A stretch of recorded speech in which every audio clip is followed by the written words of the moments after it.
You got to wait for a gapper. That is fair down the right field line.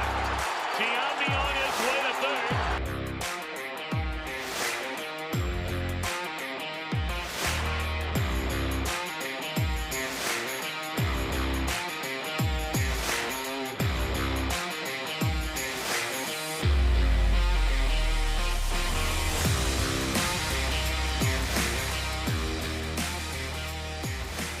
And they're going to wave him around. The throw misses a cutoff man. Shot into the plate. Out of the plate. Derek Jeter with one of the most unbelievable plays you will ever see by a shortstop. Live from Chatterbox Sports Studios, it's Off the Bench with Thom Brennaman. Well, good morning, and a pleasant good Friday morning. Here we are on Memorial Day weekend. And welcome to Off the Bench, presented by United Dairy Farmers. I'm Thom Brennaman. Gentlemen, good morning. Casey, Paul, Jacob, how are we looking? Tom, we are looking fantastic on this Memorial Day weekend. How are you looking? You know, I remember something someone said to me about 2 or 3 years ago, and I heard someone say this on the radio yesterday. I don't know who it was. It was just some regular host of a show or whatever it might be. And they said, have a happy Memorial Day weekend. Well, I said that to somebody, I remember a couple of years ago, and it was a veteran. Okay.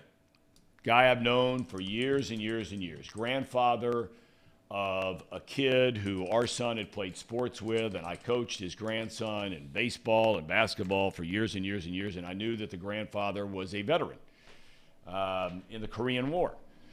And he said to me, he says, now listen, he says, you and I know each other well enough where I can say this to you, and I'm not going to, I don't want you to take it the wrong way. He says, you can't say have a happy Memorial Day weekend.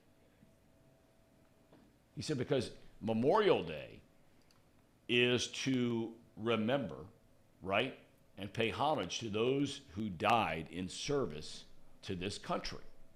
So it's not supposed to be a happy sort of a thing, right? Like Happy Easter or Happy whatever, fill in the blank, Sure. right? So, you know, that has stayed with me. And I don't know if anyone else out there, and we have, they're here by the thousands in the chat. I don't know if anybody else has ever had that said to them. Have you guys ever had that? Well, heard that? I guess not directly, but what I would do growing up, my family, we would go on Memorial Day weekend. It was always a huge weekend in D.C., and what we would do, I don't know if you know Rolling Thunder. You ever Yes. heard of Rolling Thunder? Yes, it's where all the Yep. motorcycles would start Yep. at the Pentagon, and then Yep. they would go. So we would always go to Rolling Thunder, and we would park down by Iwo Jima, the memorial. So we would walk through Arlington Cemetery and then walk over to Memorial Bridge and watch the motorcycles for a while. And did that every year growing up for a while because my parents always thought it was important to, go through Arlington Cemetery on Memorial Day and kind of have some of those values instilled in you. So I guess not directly. I haven't been told that, but in a way like that, yeah, I understand the sentiment for That's sure. big league. Your parents had you do that. Oh, yeah. Yeah, when you're out there in D.C. and you live there, you hear about all the field trips that go out to D.C. and experience it for a week and then go back. But sometimes when you live there, you hear about people that, well, I've lived here for 20 years, but I've never been to the Smithsonian. And there's so much history. There's so much opportunity out there to go and experience the country. So, especially Arlington Cemetery, you go up there and you see the Tomb of the Unknown Soldier and all that. You go once a year and you just remind yourself why you're here and why you're living in this country. Amen. I mean, it's a lot like a lot of students here in greater Cincinnati. A lot of them have not been down to the why am I drawing a blank? It's the Underground Railroad Museum. I don't know what it's officially called downtown. Is that what it's Downtown, called? yeah. I mean, that's the kind of thing that every kid, I don't care if you're black, white, green, it doesn't matter. Every kid should go down there and experience that museum. I mean, that's not on the level of Smithsonian, but it is a very important part of this nation's history. And every kid, and adult for that matter, should go down to something like that here in town and experience what it's all about. KCR today, a little quiet. You a little worked up after the Willie Anderson stuff yesterday. What? What's your Memorial Day like, Casey? My Memorial Day? Yeah. That's a good question. It's a really good question. I know what it'll be like this year. A whole lot of wedding planning. Yeah. A whole lot of wedding last minute stuff, won't it? Yeah, it's probably going to just be that last minute sort of getting the rest of the wedding put together and making sure all of our ducks in a row. We just finished up the table arrangements, like how we're going to have assigned seating and whatnot. So now it's just doing the last minute decorating and whatnot. So, Wow. yeah, Wow. it's really coming together. Here we go. Here we go. Nut cutting time. No turning back You now. have no idea. That is where that phrase came from. You can book that. Because basically, well, I'm going to stay away from that. I mean, what I want to say and what I'm thinking about saying are two very different things as opposed to what I will say. Because if there's anything that's true, it is definitely that. D-U-N done. May take a while, but D-U-N done. You guys are nodding your head. You have no idea. Trust me. All right, we come your way Monday through Friday, 10 A to 12 P. Yep, you can follow us on YouTube, our Chatterbox Sports page. If you'd like to join us in podcast form, by all means, just search Off the Bench with Thom Brennaman, and you're dialed in. Look, it is rare to see the kind of game we saw yesterday at GABP. I mean, after all, it's one of the most hitter-friendly ballparks in all of baseball, right? But that doesn't mean good pitching can't stop good hitting. Cardinals came in rolling. Reds the night before scored 10, regardless of venue. The Cardinals beat the Reds 2-1 yesterday. In fact, it was a scoreless game through the first 7 innings. Luke Weaver, I got to tell you, the guy has been pretty good. And he was really good yesterday. 6 1/3 innings, allowed 3 hits, no runs. Miles Michaelis delivered 7 innings, a 5-hit shutout baseball for the Redbirds. St. Louis broke through against reliever Lucas Sims, who with 2 outs and nobody on in the 8th, all of a sudden couldn't find a strike zone. Reds got a run in the 9th, but left the tying run in scoring position. They bounced into a couple of big double plays yesterday, thus a split in the 4-game series. So now it's on to Wrigley Field to take on the Cubbies this afternoon. Hunter Green against Justin Steele in that one. Green coming off a good outing, but is still searching for his first win of this season, and here we are in the month of June. Marty Brennaman, the Hall of Famer, will join us momentarily to talk about Reds baseball. MLB Commissioner Rob Manfred, Marty's a big fan of his, said a vote on the Oakland A's prospective move to Las Vegas will take place more than likely when team owners meet in New York next month. I could see Marty off the air, and you don't want to know about it.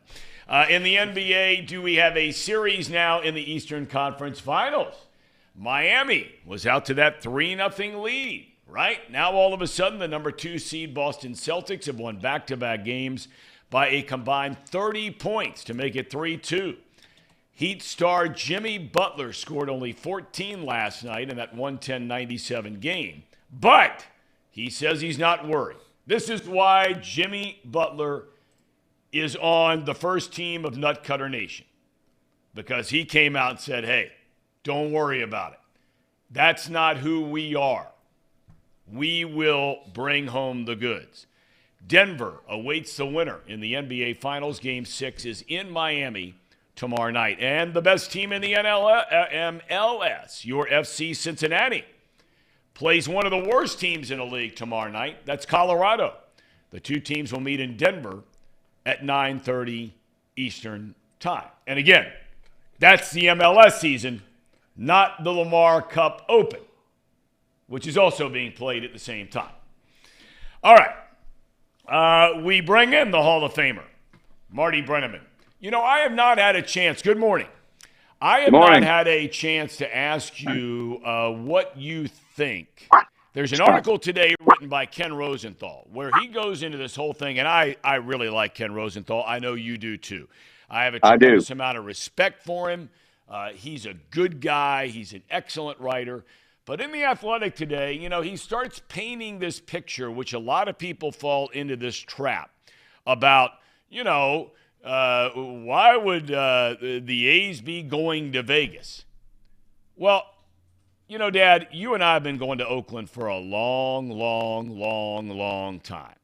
I mean, I use the term tired a lot. You use the term tired a lot. That stadium is, in the dictionary, right? Tired. They haven't done anything about it. They've been talking about it forever. The team is 10-40. They've been bad this year. They've had some good years, but, they don't have 6,000, 7,000 people that come to games. Why is it a big deal if the Oakland A's leave Oakland, California to go to Las Vegas?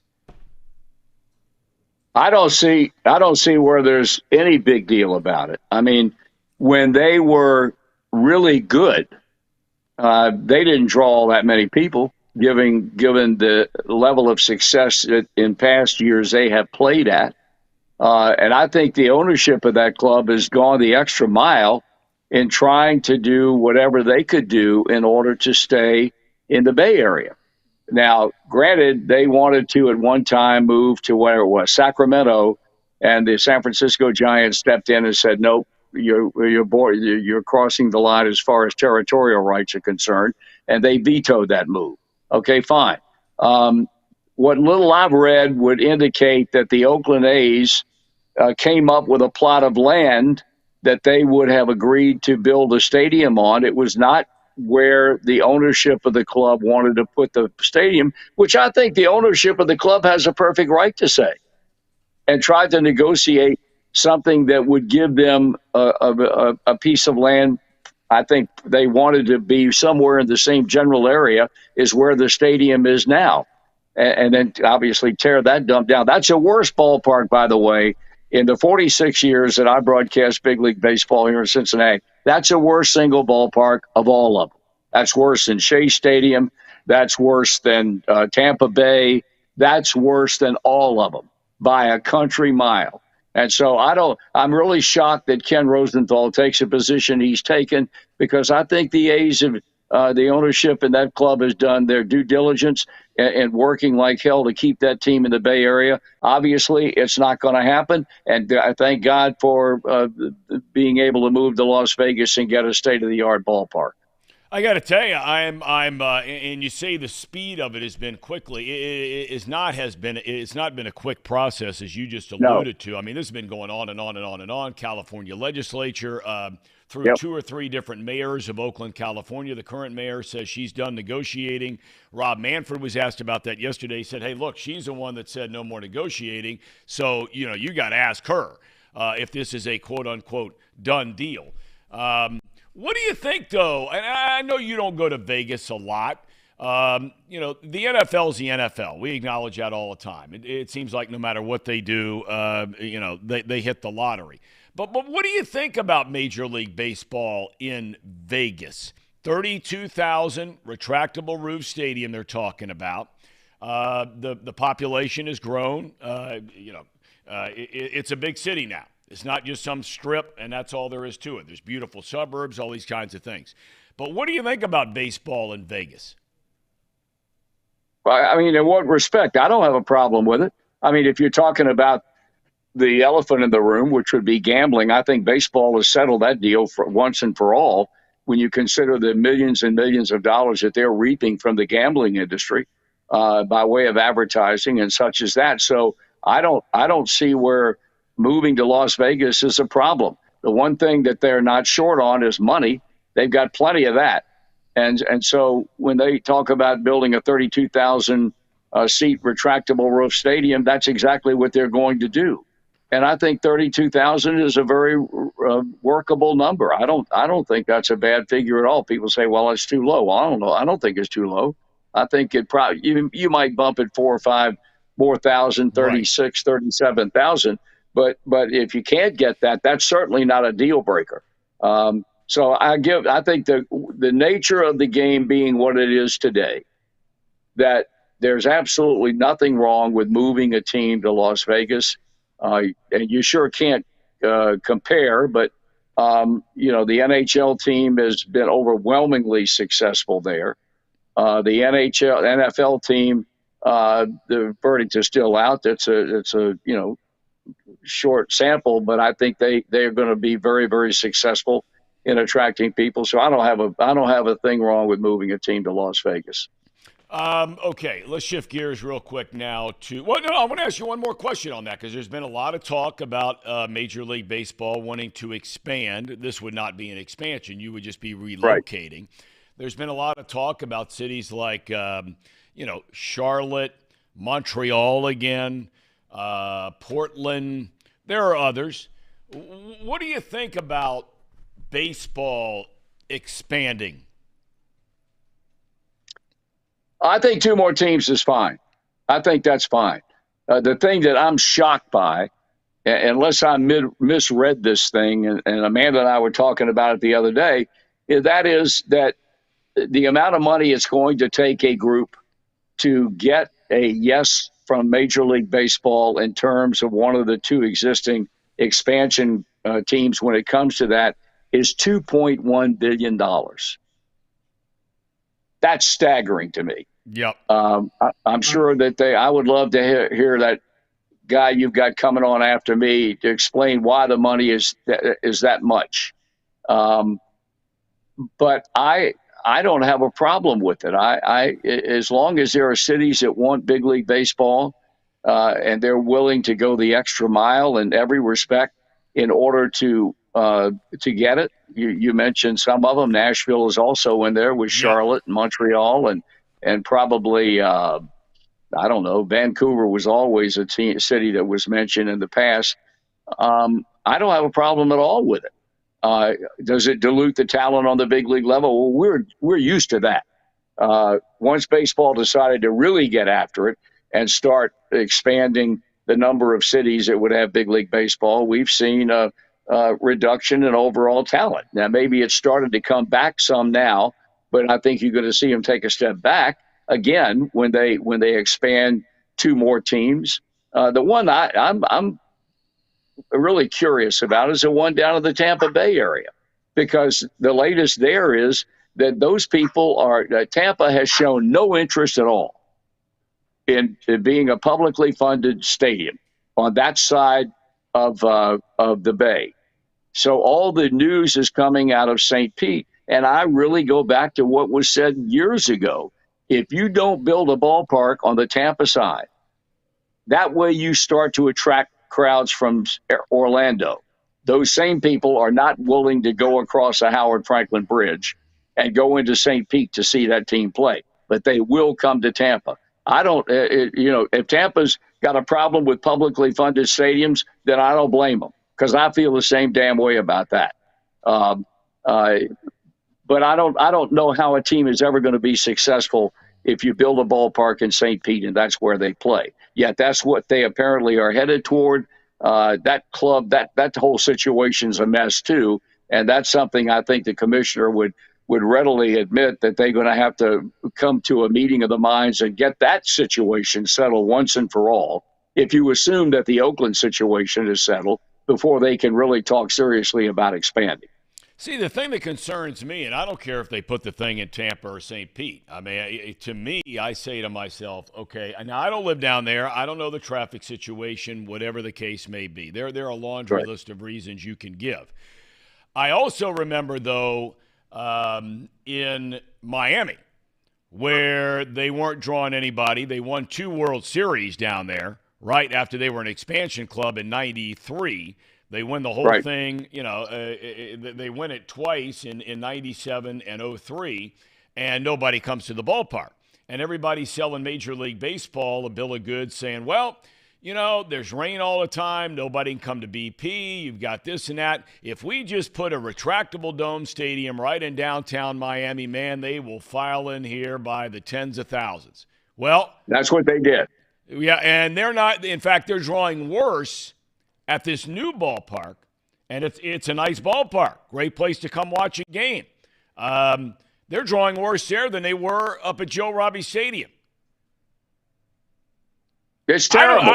I don't know how either city in Florida has a Major League Baseball team besides just looking at Miami as a top 10 market, Tampa as a top 15 market. Outside of that, I don't see a single reason why either one of those cities has a franchise. I agree. I think Major League Baseball in Florida is a dead-end street. And naturally, they're not going to pick up stakes and leave.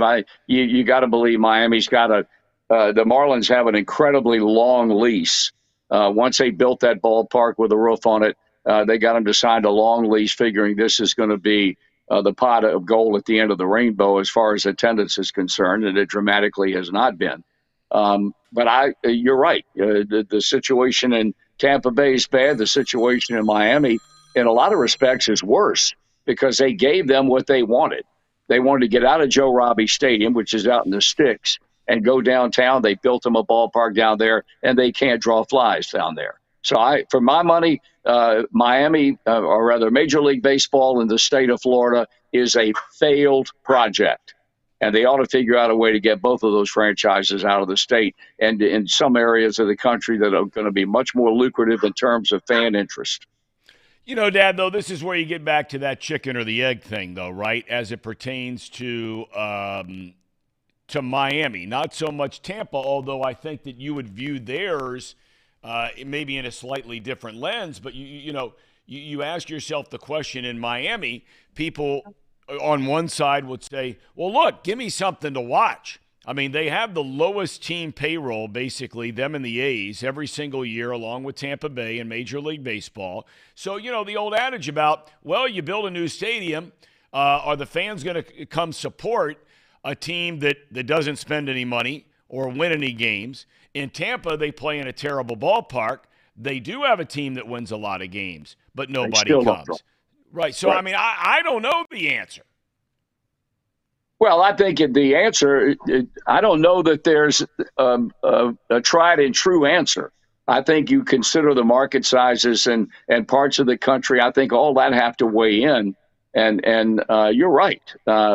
There's one side that's equally as assertive in their reasons why it's been failed. They've been failing franchises. And there's another side with another argument that said, no, it's not that, it's this. I agree with you, but I still maintain that you never hear mention about the Miami franchise. All they talk about is Oakland and Tampa Bay. That's all they talk about. And you're right. When you bring up Miami, that's as big a mess for its own reasons than any of the other two, because they've got the big stadium. Granted, they don't win, and I still maintain the best promotion is a winning franchise. I don't give a damn what you do, give away millions of bobbleheads. You can give tickets away, but you're not going to consistently sell tickets until you have a product on the field that people want to come see play. All right. Go ahead. Go ahead. I'm sorry. I didn't mean to interrupt you. No, I'm done. Earlier in the week, and I'm going to wait until the end of May to get into this, and we've talked a little bit about this before. But I've already started to go back and starting to do some research on the last two teams that we can remember in baseball where they were promoting the quote-unquote big three in their starting rotation, okay, which the Reds franchise is doing right now with Hunter Green, an injured Nick Lodolo, and Graham Ashcraft. So, look, just as an early tease here, I did my best to compare apples to apples, and I took Greg Maddux out of the mix because he had won a Cy Young and came as a free agent to Atlanta. But that trio of Glavine, Maddux, Smoltz, okay? Right. College guys, high school guys. The big three out in Oakland many years ago, Mulder, Zito, Hudson, okay? Again, some college guys, some high school guys. All right. Same with the Reds thing. Green, a high school guy, Lodolo, TCU, on and on and on. Getting long-winded here. But I'm doing my best to compare apples to apples as to their age,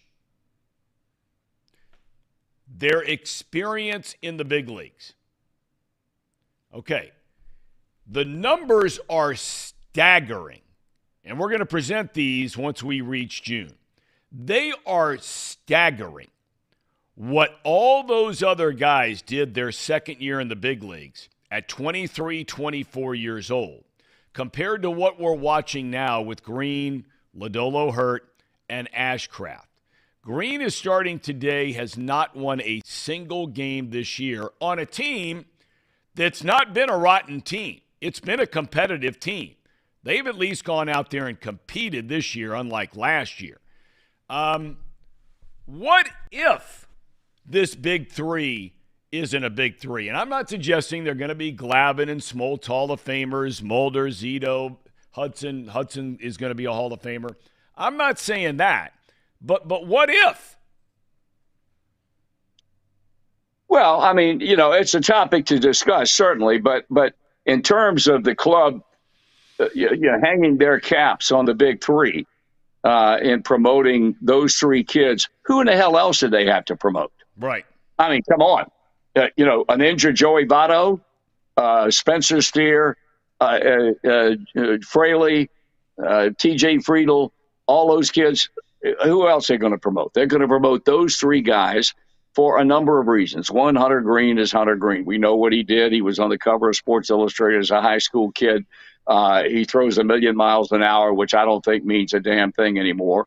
Lodolo was a celebrated pitcher at TCU, was a high draft pick. Graham Ashcraft came out of nowhere. But they showed enough last year, individually and collectively, because we don't have, I'm quoting now, anybody else to really promote. Let's promote those three kids. And I don't disagree with you.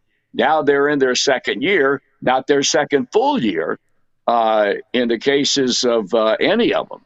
But the fact of the matter is that they are now in a second year, and we're seeing, I don't want to put Lodolo into the mix because he's hurt. But certainly whatever is happening with Ashcraft is shocking to me, because I thought weeks ago that of the three, he was the most productive of the three early in the season, the first month, 6 weeks, whatever the case might be.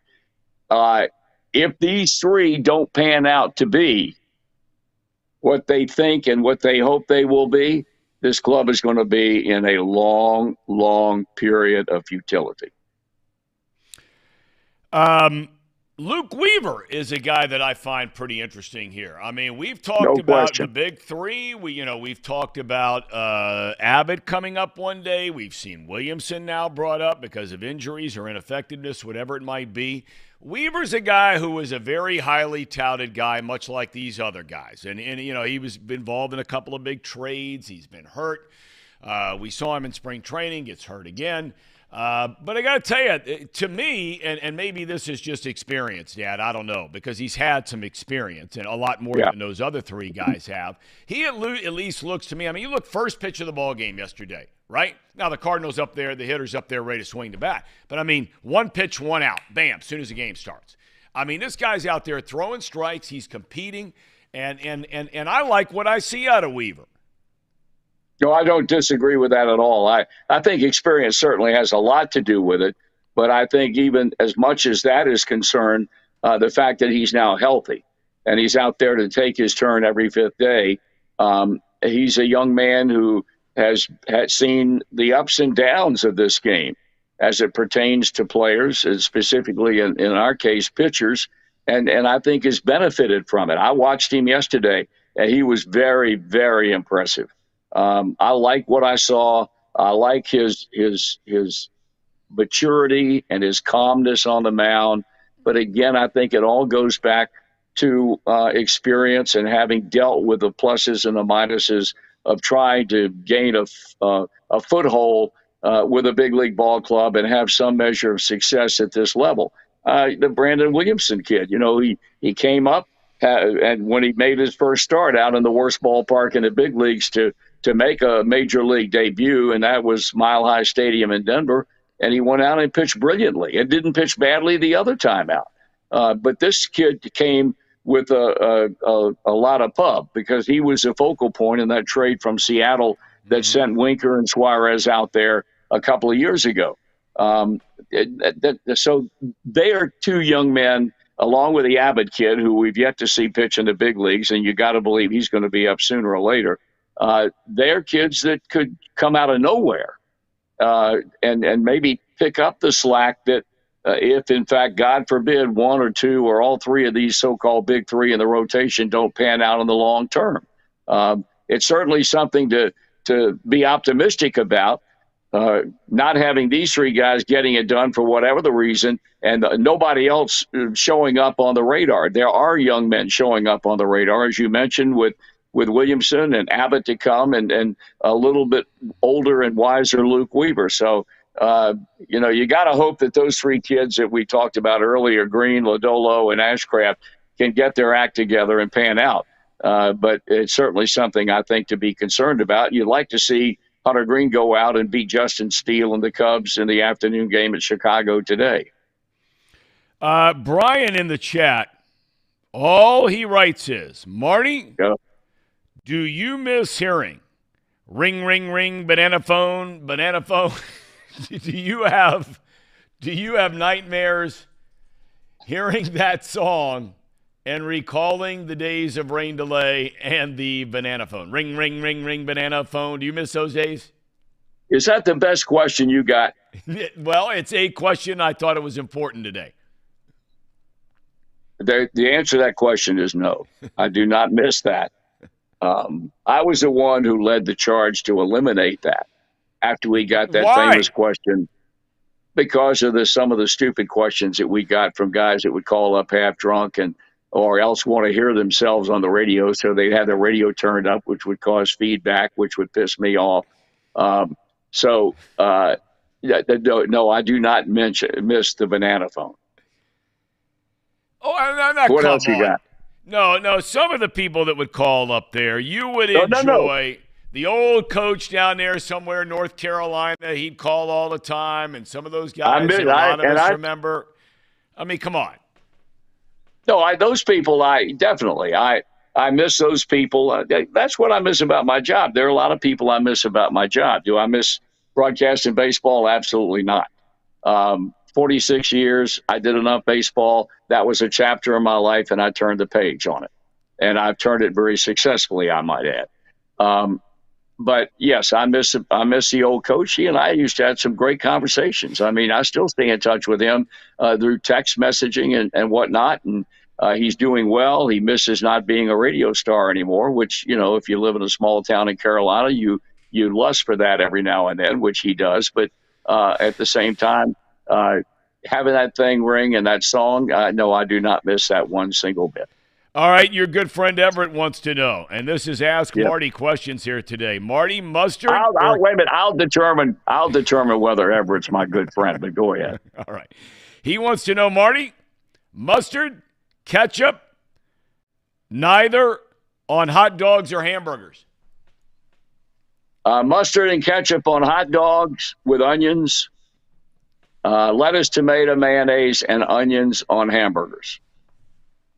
How about that? Casey, Paul, anything ham and eggers? Anything for Marty here today? Marty, I should say Casey's getting married in a little over a week. This whole countdown, everything we've been talking about for the last 8 months, we're right on the doorstep, Marty. Yeah, and Dad, your good friend Tracy Jones has been really walking for a number of months. He's been walking Casey down a laundry list of do's and don'ts and things to think about, whether it was to ask people for parking money to help fund the wedding, at the wedding itself, charging for parking, etc. He's talked about signing a prenup with Casey. He's quite honestly, he's just told Casey, go ahead and get married because this first one will end sooner or later, and that your second one will be better than your first one. Do you have any thoughts on any of those topics? Well, to begin with, in a general sort of way, Casey, I would say to you that listening to anything that Tracy Jones tells you about marriage will take you down the marital path to absolute, utter destruction and financially destroyed. Now, I'm better equipped to talk about that than he is. As I've often said, the road to matrimonial bliss has been a very, very expensive one for me. Fortunately, the third time was a charm for me, and I God bless Amanda every day that I wake up in the morning. But do not listen to him because he gives some of that crap he runs at you is just that. You are a better man for going your own way and doing the gut feeling that you have about things relating to this young lady that you are about to marry and who you dearly love. And you've noticed that there has never been the question put to me, what do you recommend for Casey, aside from what Tracy says? I'm not equipped to recommend because my track record's not good, nor is his. Do not, for God's sake, listen to him. Casey, any reaction to any of that? You want to ask him anything that's on your mind as you're now getting into, as you brought up earlier, the decorations and the final touches and et cetera, et cetera? Other than that, I appreciate you having faith in my good judgment. I do. My one question, Marty, is when you knew the third time, what was it that was like the How did you know, Marty? How did you know? Just ask the question, How did Casey. you know? You don't have to tiptoe around him. Just ask him the question. How did you know? I think it's like we talk about Luke Weaver. Luke Weaver's had his ups and downs as a pitcher in the big leagues. He's a much more mature guy. He understands the way the game is played. It took two of them for me to learn, and I think I was better prepared. And the other part of that is, this may sound stupid, but I enjoy being married. I truly enjoy being married, and so I don't think there's a set answer to that question. That's a good question, but I don't think there's a set answer. The only thing that bothers me about you, Casey, is a little bit is that when you went off on that bachelor party, you got drunk out of your mind and acted like a damn fool. Well, that bothers me a little bit. Well, look, he's not the first guy that's done that. I mean, come on. I don't care. It's his bachelor party. But the thing that bothered Tracy about that whole thing, and I don't know how much you heard about it. I heard enough. Okay, well, the bottom line is that, Casey had to call his wife to be. I know. And ask her if he could just get $100 because he couldn't remember his bank account card number for the ATM. He couldn't remember the code. So he had to ask her for $100 after just a couple of months prior. She had seen him blow anywhere from $250 to $300 on four hands at the craps table.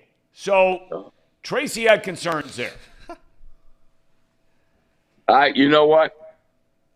I'm in bed with Tracy over this. Absolutely right. How in the world can you call your wife to be for a $100 because you don't remember your bank account number? Are you kidding me? Oh, I was tanked up, Marty. Well, first off, hang on. I want to actually push back on this a little bit because it was these guys that took me to the casino. They said, oh, he's fine. He can take care of himself, when quite clearly I could not take care of myself. My friends let me down. They pushed me to the casino. That's true. That is a true statement, Marty. That is true. That did happen. In fact, I was the one that drove the car to the casino. I was his vehicle, but you didn't play that night. So we made sure you got out of there without spending $1. Casey? Yeah. With friends like Paul, you don't need any enemies. That's right. If they're going to take advantage of you when you're less than your normal self, and I think you're a fine, upstanding young man, and you got a friend like Paul and the rest of those outlaws that you hang with, and they're going to say, well, let's take him down there and really get him juiced up. That's a problem. I got a problem with that.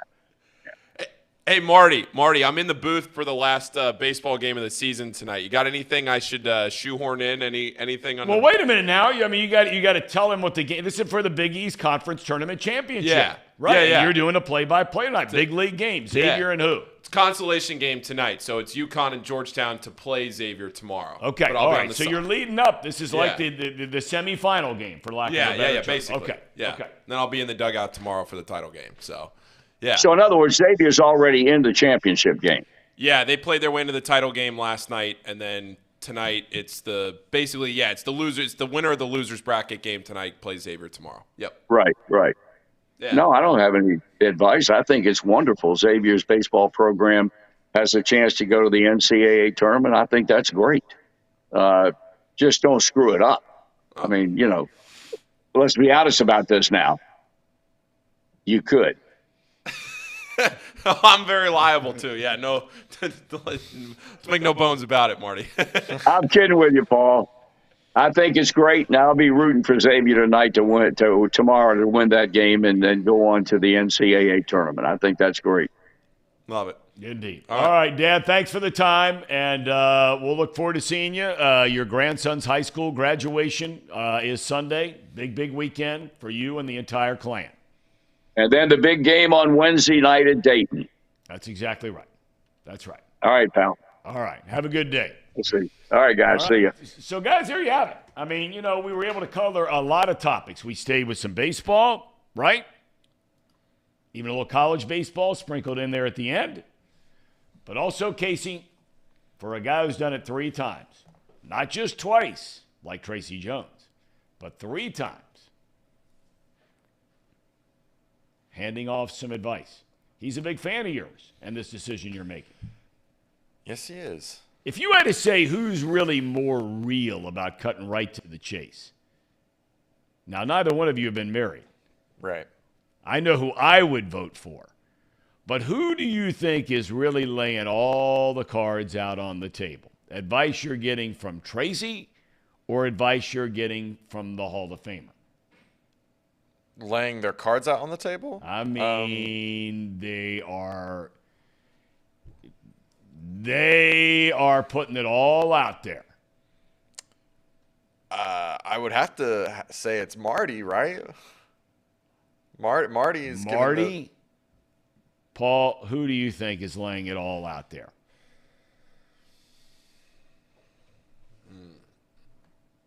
Do I not want to admit that it's Tracy Jones? Are you in denial, Casey? Am I slightly in denial? I think all the you things are. that he's feeding me or I just think you're in cold, hard denial. truth. I think you're finally seeing the light. I think after 8 months, you're finally seeing the light here at the end of the tunnel. I'll be honest. I'm going to be a little sad when this is over. I'm happy for you, but I'm going to be a little sad because this content stream that we've built up is just coming to a crashing halt. Let me tell you, you bring up a good point, but we know that it won't be too far down the trail, right? By God's grace, where all of a sudden we're talking about the possibility of little Casey's or a little Alexandria's running around. Now, I can assure you, when it comes to that kind of thing, this is a far more entertaining host of topics which you will be met with then. Because that's a whole different world, man. Whole different world. Right? Yeah. It's the greatest thing of all time. Don't get me wrong. I mean, the greatest thing there could ever be is being a mom or a dad.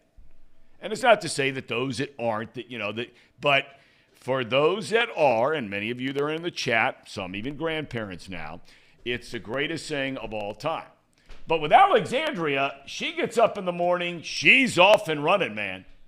I mean, she's got her job, she's got things she's got to get done, things are going to get done, right? Yep. Check. On her game, right? Yep. All of a sudden, there is this being in the world that can't do anything. Can't talk, right?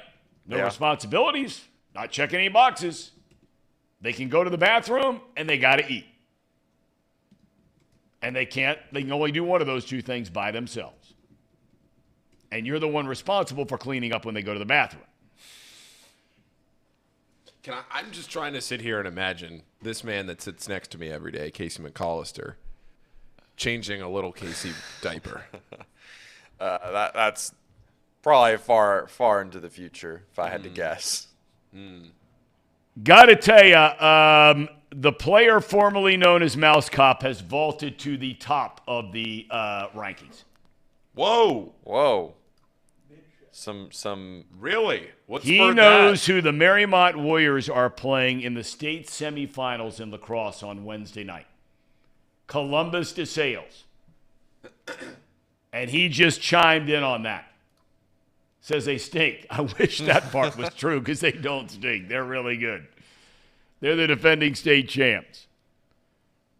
But how about that? Formerly known as Mouse Cop, who normally is doing nothing more on a regular basis than promoting the firing of one Reed Mouse. Mouse Cop He's upped his game, though. He was in the urgent care yesterday. Hopefully he's doing all right.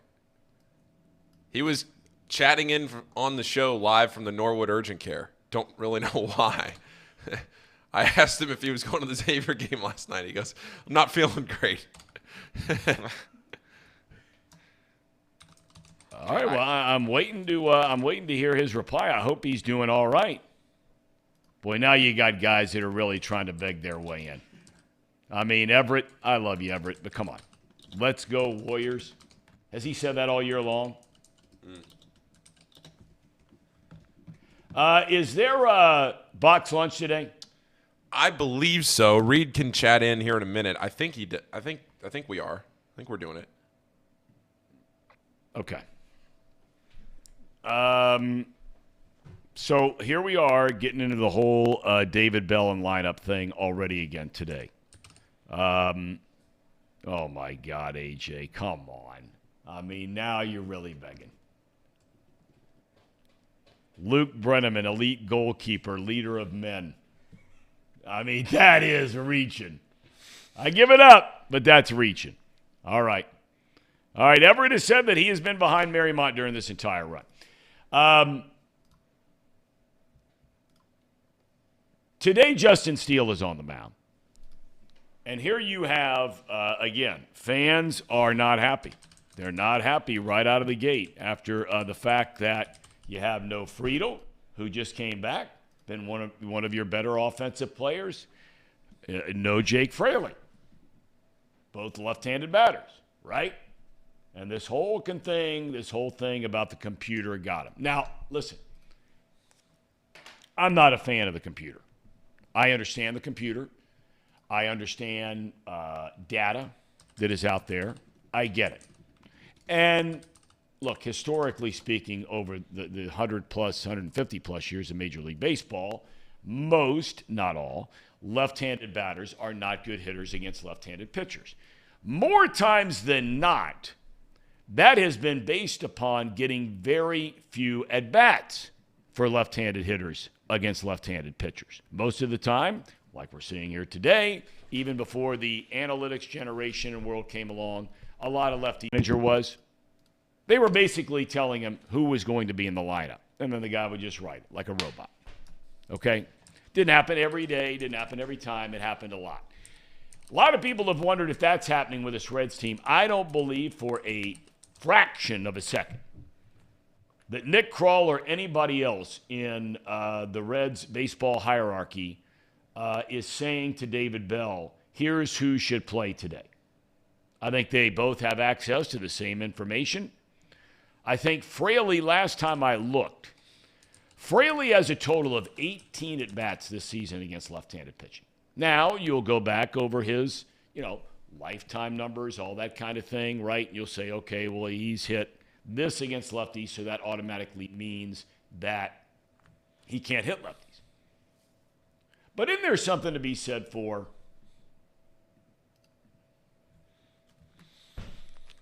Friedel and Fraley? Friedel's been out, but he's back. They've been swinging the bat pretty well here over an extended period of time. They are two of the better hitters you have in your lineup, right? Or on your team. Okay? I don't understand why, if they're swinging the bat well right now, and those are two of the better players on your team, lefty and lefty be damned, for me, I'm running them out there and taking my chances. Now, it's easy for me to say, because if you run them out there and each of them goes 0 for 3 against a left-handed starter and punches out of the 6 ABs 4 times, and comes up with a runner at third and one out and can't make contact to get the guy in from third, they got a whole laundry list of guys that can't get somebody in from third. They proved that yesterday. David Bell said it after the game. They have him on the corners. India's a runner at first. Okay? David Bell says they have been taught in spring training over and over and over and over again. And this is good managing and good coaching. But it's baseball 101. I mean, this is the stuff that a good high school coach would tell you. Okay? If you're the runner at first base, you cannot get tagged out on a ground ball to second base. That cannot happen. What happened? You're supposed to get in a rundown, okay, to allow, even if they complete a double play. Okay, now, if it's a ground ball, they go short to first, double play, inning over, okay. But they weren't going to be able to make that play that way. And to get tagged out as a runner at first going to second rather than getting into a rundown, which would enable the run to score, okay, for those, all of you in the chat, you know the rule in baseball and how that works. Basically, if it's a ground ball hit to the second baseman, guy gets in a rundown, okay, and let's say you've got him hung up. You throw to first, you get the out there. The run from third is going to score, tap the plate, okay? You can still get that guy in the rundown, tag him out, but the run counts because it happened before the third out was made. Well, that's not what happened. Tag out, first base, double play, inning over, you get beat 2-1. That didn't happen at the end of the game, but that just can't happen. That can't happen. Okay, we were talking earlier about, here we go. Steve Ross says, let's see. I'll go as far as to say that Fraley is the only power bat in the lineup. That's right. Steve says, I would say the Reds are playing Kevin Newman in hopes that he gets hot and they can make a minor trade involving him to open a roster spot. He says India definitely should have stopped and gotten involved in a rundown. No doubt about it. No doubt about it. Okay. Any thoughts on the Reds before we get to a little bit of NBA and FC Cincinnati talk? Well, my concern with the Reds is just I felt like I really needed to see them win this series to have that chance to keep going forward. We talk about like after the All-Star break, right? I mean, there's certain milestones you need to reach during that time before we can start moving the goalpost again. And the fact that this game was just so weird, right? Because it was 2 blowouts, one against the Reds, one against the Cardinals, and then the Cardinals just beat us. Or no, I'm sorry. We beat the Cardinals 6-5 and in the extra innings. I went into this game thinking that there'd be a lot of hitting. Wasn't. And it's, again, one of those games where it's just a giant slap in the face because it's so frustrating that we talk about our starting pitching, again, not being the starting pitching being great this game was what we've been asking for, and we just couldn't deliver. And it's just that part is frustrating to me, and it just makes me feel like this team is not. We gave them this milestone, right? The All-Star break. Maybe that was a little too. Well, here's what we did. Here's what we did. We asked if this team could at least keep this season interesting by Memorial Day, which is sad to say about a team like this, but it is what it is. We knew going into this season that this Reds year was going to be a year for development for guys that needed to make moves for 2024 and 2025. It is now Memorial Day weekend, and this team is 6 games back of first place in the NL Central. The NL Central is probably the worst division in baseball. They don't have a chance to win it, but they're at least keeping it interesting. And maybe, I guess you could argue, they do have at least a shot to make it fun as the year goes on. I did not watch one pitch of yesterday's game because I was working. Yeah. But I did check the box score periodically through the game and keep seeing zeros and zeros and zeros. And, you split a series against St. Louis. Now you go up to Chicago. Divisional games are even more important this year than they have been in years past because you're playing fewer of them. But how much do these games matter when you're two terrible teams playing each other in the Cubs and the Reds? How much do these games matter outside of the fun of the rivalry of it? I don't know. I don't know. That's not really an answer on the field that you're looking for, but these teams in the NL Central, they're making it tough to make it exciting. I guess outside of the Brewers a little bit. Well, by the way, I hear you. The division's bad. I still think Milwaukee's going to get it going. I still think St. Louis is going to get it going. I'm not buying the Pirates. I'm not buying the Cubs. And not buying the Reds. Milwaukee and St. Louis, on paper, they have the best teams. And that old adage about the old cliche, cream will rise to the top. We're starting to see that a little bit with St. Louis now. Even though they split 4 here, they've won what now? 13. They've won 13 of their last 18 games. They're playing better after a 10-24 start. And listen, I want to get back to the Fraley thing here real quick. Okay, so again, I said, what do you got to lose? I can certainly understand David Bell looking at the numbers. In his career, Jake Fraley only has 132 at-bats against left-handed pitching. He is a 136 batter. So are you justified completely by not playing Jake Fraley against a left-handed starter? Absolutely. I want to check real quick just to see, because I'm sure it's going to be the same thing on T.J. Friedel with far less number of major league experience, because he's not been around as long as Fraley has. Friedel, left-handed batter, right? In his career against left-handed pitching. Oh, now see, here you go. You tell me why he's not playing. He only has 44 at-bats, but he has 14 hits.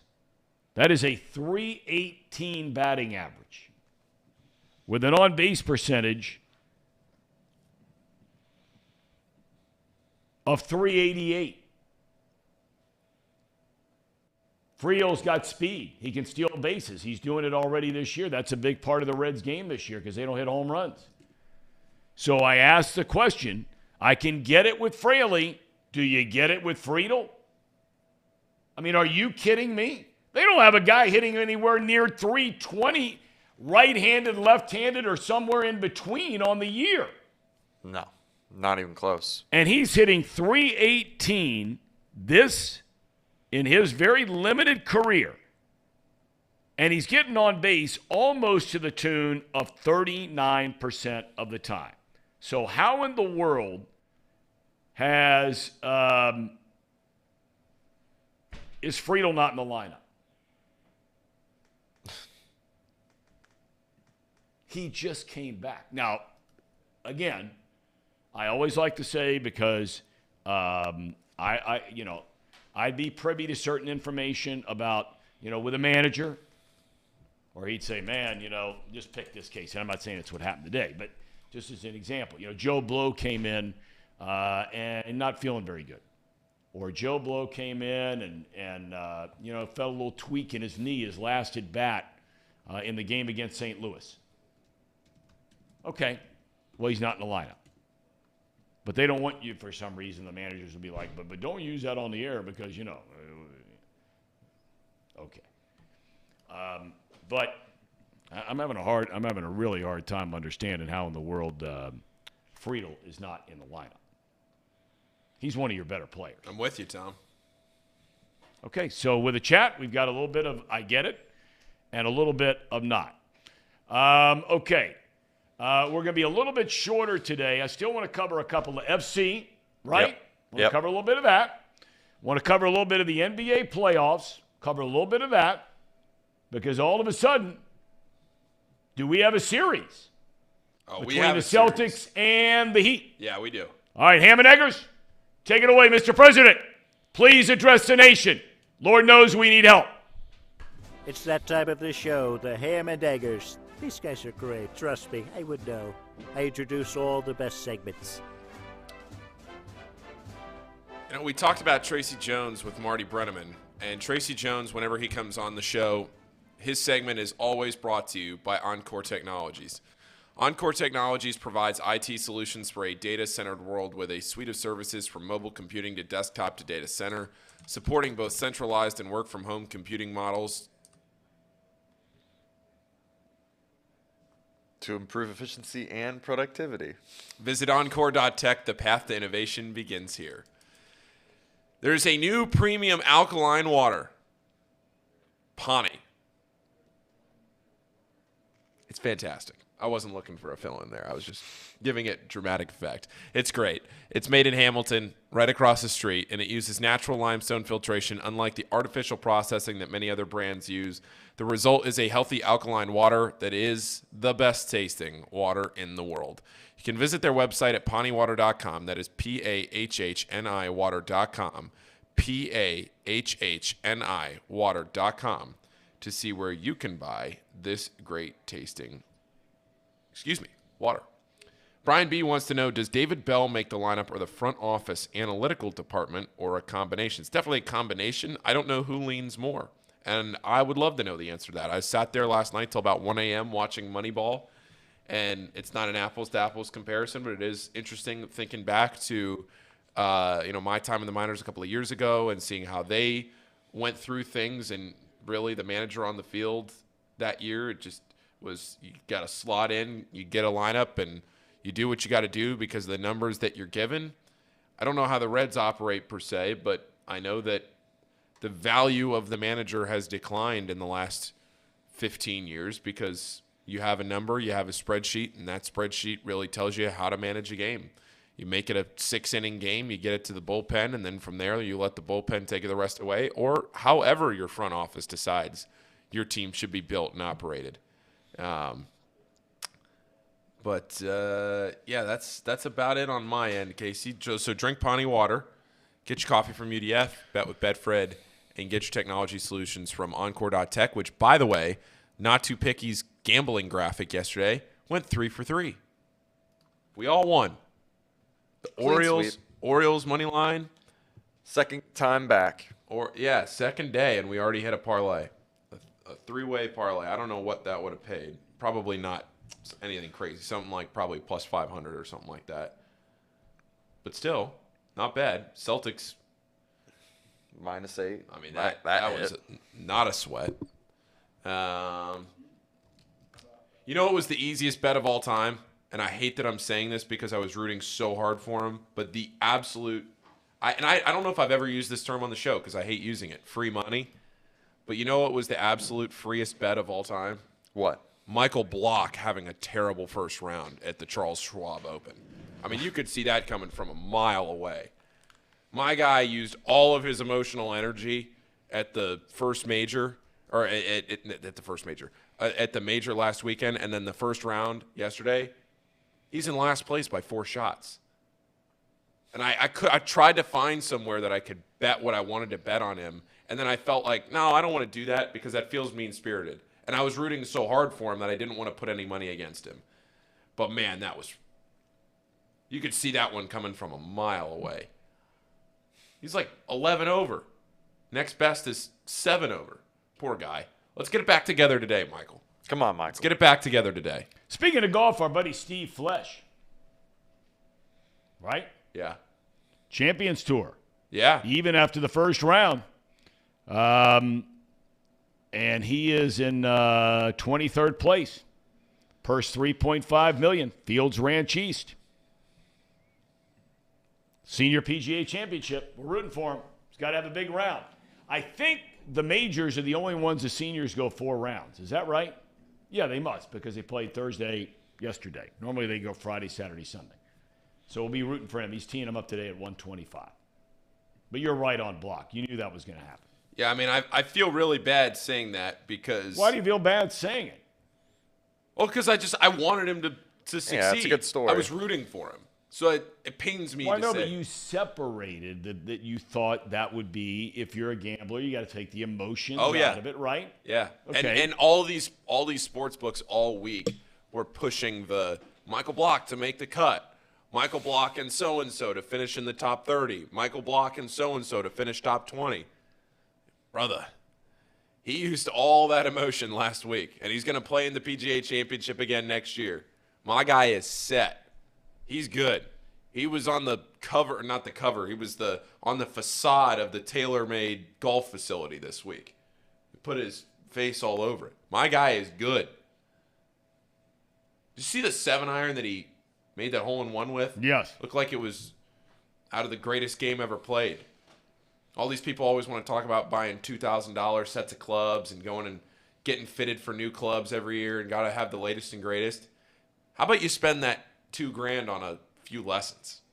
I saw one time at one of my favorite places. In fact, I'm going there later today with family in town. But like the guy who's like my second mom and dad, a guy named Pat and Eddie Shepard. They own a bunch of property up Mount Adams, but he's owned the Blind Lemon, right, most legendary bar in this town, for 55 years. They have. And they own the Mount Adams Bar and Grill, which is a great lunch spot, dinner spot right next door.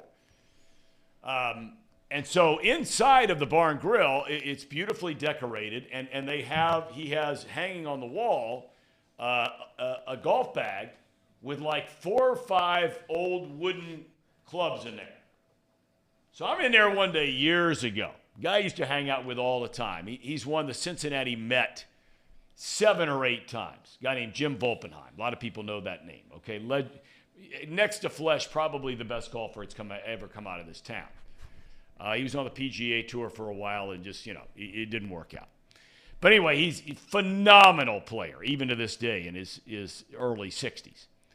So him and Eddie were going back and forth, and Eddie's a pretty good player now. I mean, he's like a, 5-6 handicap, right? And him and Volpenheim are getting into it, and they're buddies. And Volpenheim says, I could take 2 clubs out of that bag and whip your ass out on a golf course. And everybody's sitting there going, are you kidding me? He said 2 of them. Just give me 2 of them, and I will take you to the cleaners. You pick the place where you want to go play. He pulls a 3-iron and a 7-iron out of there. And he proceeds to whip this guy's ass using wooden sticks from like the 1940s. So you are spot on. All of the technology, but the great ones, right? Or if you want to be great, probably better spent instead of that $700 driver, right? Find a good solid driver and learn how to hit it by taking lessons. I retired my driver for the summer already. Yeah. And it's taken me years and years and years to realize I need to do this. But I'm tired of, I don't need the extra 20 yards if it's going to be 20 yards right of the fairway. I'll take the 3-wood 30 yards shorter and just punch it into the fairway. It's fine with me. Well, it's a number 2 reason I quit golf. I mean, one was because we started having kids. The other was because I got the yips with the driver. Stuck it in the bag, quit, never played anymore. It's just so tempting when you're on that 500-yard par 5 and you see Big Bertha sitting there in the bag with the club. Yeah, you always want to pull it out. And you're like, God, do I really want to hit the 3-wood here? Do I really want to make the smart play? Nah, I'll just get the driver out, smoke it into the woods. Okay, real quick. FC Cincinnati, you got to like their chances, right? Case, Colorado stinks. I think I saw they're 3-6-6. And that was FC Cincinnati. Moving on. Put it whatever order you're in. Yeah, Colorado, not good. Okay, so they're going to roll, right? Yeah, they should roll. In fact, they should probably score a lot of points on them. So it should be a. I'm gonna predict. If I was a betting man, they're gonna at least get over 2.5. That's what I would say. Over 2.5. They're on a bit of a hot streak here. So Okay, so we got that going on. So that's tomorrow night. Then we have the NBA. Are you buying the Celtics to shock Miami tomorrow night and bring it back home to Boston for Game 7? Yay or nay? I think the Heat win this series, but I think that I'm not surprised that we're in the position that we're in. I mean, they were 8.5-point favorites last night, 8.5, depending on when you got the game. The Celtics are the better team here, but the Heat have just, with Eric Spoelstra and Jimmy Butler, they're just tough. They are just a tough. We've talked so much about them over the last month and a half, 2 months.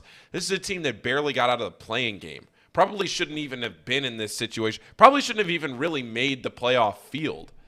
And now they're one win away from playing in the NBA Finals against the Denver Nuggets. I do trust Jimmy Butler here when he says they're going to get it done, but I think, Tom, to answer your question, I think Miami's got to win this game in Miami. Oh, I'm with you there. Going back to Boston, Yeah. where Boston will probably be close to a double-digit favorite in Game 7 if Boston was to win this game. Yep.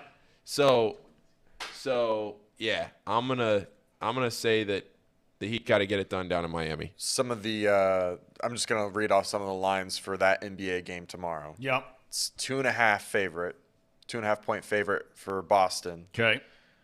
The over on total points is 211.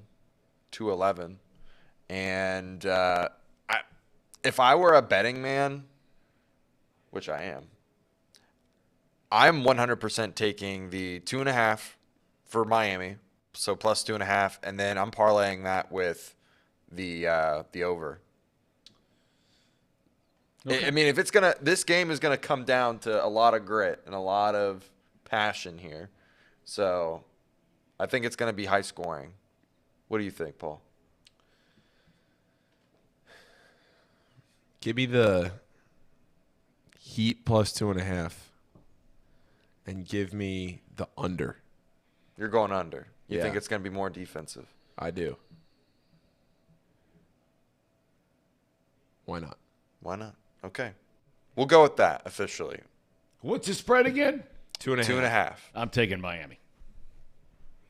Our guy Jimmy Butler's going to get it done. He's got to. We have staked too much of our NBA reputation on Jimmy Butler to have him back down from us now. Well, hey, look, guys can move in and out of NCN. Right? This is not some, California participation trophy sort of deal here. Okay? This isn't patting little Johnny or little Jimmy on the back. Oh, good try. Okay? This is you got to deliver the goods. The stars have to be the stars when it matters the most, right? Jokic, Butler, he's in there right now, still in, comfortably in. Now, he lays an egg a little bit last night. 14 points, only shot it 10 times, 5 of 10 shooting, I think it was. But second game in a row, his team gets hammered. They spit the bit tomorrow night. And if he spits the bit. Now, if he goes out and pumps in 55 and they get beat, I'm not taking him off that team. But in a clinch game at home, he only shoots it 10 times and they get beat by 15. We're starting to now get a little closer to that line, the plank, in old Pirates terms. Tom, I have a really interesting question for you. And maybe a lot of the chat also thinks this as well. Do you think you have enough nut cutters in the NBA to fill out a team? Do you think you could fill out a team of, we'll say a team of 6? Do you think you could name those I'm 6? sure you could find. Yeah, I'm sure you could find 6. I don't follow it closely enough to say that, for sure. But, I got to believe, yeah, you could find 6 for sure. Jokic is for sure. Look, for me, LeBron is still for sure. Every year he's getting his team. They had no business getting where they got this year. I know they made the deals and they got better and they got healthy and all that. Look, LeBron's still in there. Okay? And we know Butler's in there, so there's 3. Yeah. Right off without even thinking about it. But I don't know if I would be qualified enough. Paul, you follow it closely. Anybody else you would say definitely in there? I'm trying to think somebody that would fit your criteria. 2 other guys that would fit your criteria that would be in there. No, Steph Curry. Steph Curry wouldn't. Oh, he's definitely in. Are you kidding me? Without a doubt. How did I forget him? No doubt about it. Oh, I figured you'd be Steph Curry for sure. Oh, I was going to lean. And I tell you who else is borderline on that team is Draymond Green. Love it. I'd go Draymond quicker than I'd go Steph for you. Dude, I love Curry. How do you not love Curry? Well, I didn't know if you were going to go on the 3-point shot is ruining the game take. No, I've never said that. No, never, ever, ever, ever. Draymond's right there. How many titles would Golden State win without Draymond Green? N-U-N, none. Oh, none. None. No chance Golden State wins all these titles they've won without Draymond Green. I think I got to push back on that one a little bit. Okay. All right. Well, we're never going to be able to settle that argument because he was on the teams. Yeah. Right? Yeah. He was. Well, Klay Thompson be in and out all the time, hurt. I guess 2 right? years. They brought in Durant. Well, okay, they brought in Durant. That's big-time acquisition. But who wants to do the dirty work? Durant ain't doing the dirty work. I guess to your point, Tom, the year that Cleveland came back down 3-1 was because Draymond got suspended. Well, that's an issue for Draymond. No, I'm saying he wasn't playing, and they lost the series. And he dropped Jordan Poole. I'm pretty sure when that news broke, you were like, who is this clown? Who's Draymond Green? No. I knew Draymond Green. I've known, because Draymond, I like Draymond. A lot of people don't like him. I like him. Devin Booker, I am definitely not putting in NCN category yet. Not even close. No chance. All right. Now we get to the most important thing. You ready to say? No, go ahead. Go ahead. The last thing I was going to mention, Tom, is one of these days we're going to have you do a nut cutter team for, obviously, basketball. We'll finally flesh all that out. We'll do it for baseball. We'll do it for football. Because I'm sure the audience wants to know. They want to know who the nut cutters are. Well, I can tell you right now. In baseball, I always lean towards the pitchers because they're the guys that control the game. That's right. Right? Yep. So I can just tell you right now without even thinking about it. Verlander and Scherzer are both members of that team in baseball. For sure. All right. But we have the most important award winners from this week. Because it is time now for our Chat Weekly Award winners, correct? That's right. That's right. Okay. We're gonna... By the way, I have to all of a sudden, and I've got to find this now real quick because we got off topic here for what I wanted to, and I got to hope I can find this very quickly because I got to tell you, did you see AJ's comment about his last girlfriend was named Big Bertha? What? I totally missed that. Well, pretty clever. Pretty clever. Now, we only check in from time to time. This is very hard for me to try to do this, to be the guy who determines who's the winner and who the top 5 are because, look, I'm sitting here trying to talk most of the time, probably too much on this show. So it's hard for me to really say for sure who's been the best all week. But we're going to give it a go. So we do have the honorable mention lists. Do you want to go through those first? And You had mentioned maybe some shuffles between the number 1 and number 2 of this lineup, which we can shuffle, and we can audible if you want us to at the very end. But it seems like the 5 through 3 are pretty set. So, Without a doubt, we got the right guy, number 1. I can tell you that for sure. perfect. Based on his most recent comment, there's no doubt about it. All right, do we have an honorable mention, or we just go in the top 5? We have We've got plenty of honorable mentions this week. All right, go ahead. All right. It's a very long list of honorable mentions. I don't know how Sir Boy is on here. You guys did the honorable mentions. I did not. How was Sir Boy on here? Well, He hasn't even been here. He was here on like Monday or Tuesday. Well, I know, but I mean, you don't show up for 3 days. Well, I'm not saying he doesn't have a perfectly, understandable reason for not being here. He's working for a living, communication specialist. So, he's not here. He's not here, though. I think he's here in spirit. I think he's listening. He definitely is listening. All right, Everett, he's already a little bit upset. Jordan, all you guys, right? The Real Spirit Cap. Ronnie has come up with some great stuff. Tim, welcome aboard. oh, there's Seth. Sir Boy Wonder. Sir Boy hopping He in. just hops in at the very end of the week. 5 minutes left in the show, and there's Sir Boy Wonder. He says, really, Tom? I said, yes, really, Sir Boy. I mean, I love you, buddy. You know that. You and I hung. Casey's bachelor party. Love Sir Boy. But you got to, the facts are the facts. Steve and Alex, excellent word. Excalibur, Seth, all the above. Good stuff. But now we go to the top 5. And we begin with number 5, correct? Yep. Okay. I was talking this guy up yesterday because he brought it. Although has not been nearly as active today, which may have cost him a spot in the rankings. And that would be, are we ready? Yep. Go ahead. PB's Ghost, number 5. Number 5. Solid work from PB's Ghost. That's Congratulations. Paul Brown's Ghost. Paul Brown. He has the best picture of anybody by far, week in and week out. Yes, he does. I like that picture a lot. I like the change. It was his cat or something like that. This makes much more sense. Yes. Okay, number 4.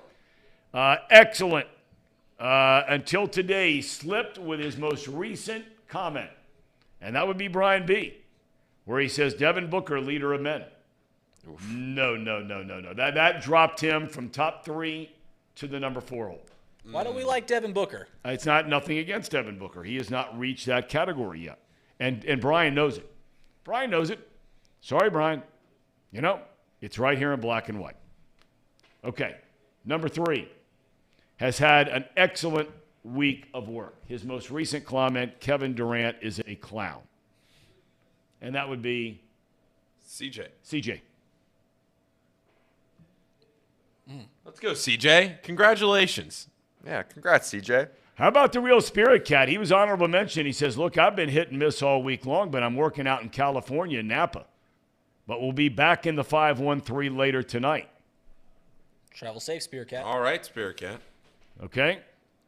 I got to find, though, this last comment that was made that to make sure I get this right. CJ had a tough week for height. He was rooting for the Reading Blue Devils. Didn't get it done against the Baden Rams. All right, number 2 has had a solid week. Solid week. That would be Fred M. Fred. There's something about that profile picture that's just...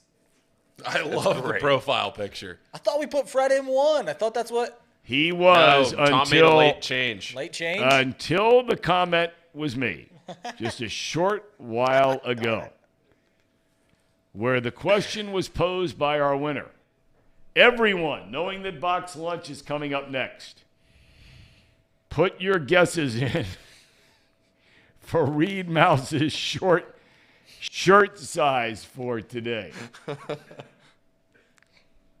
You know who that is, don't you? I do. I'm well aware. And then he wondered, would it be a kid's XL?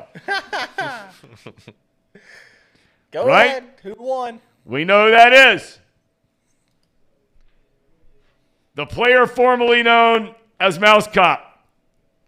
Everett even said it. Mouse Cop the king. And all Mouse Cop does to respond like we all should. Just dub. That's it. That's all W. it says. Dub. Excellent week. Chat. Fire Mouse Cop. Fire Mouse Cop. You know what? I'm happy he's okay.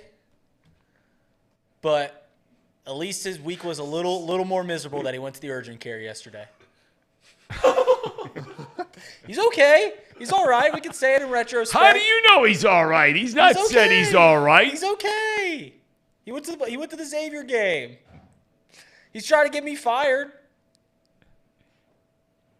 I still got to know. You know, it's like an issue our daughter had at the end of the school year with one of her roommates. And, I mean, I'm not getting the whole story.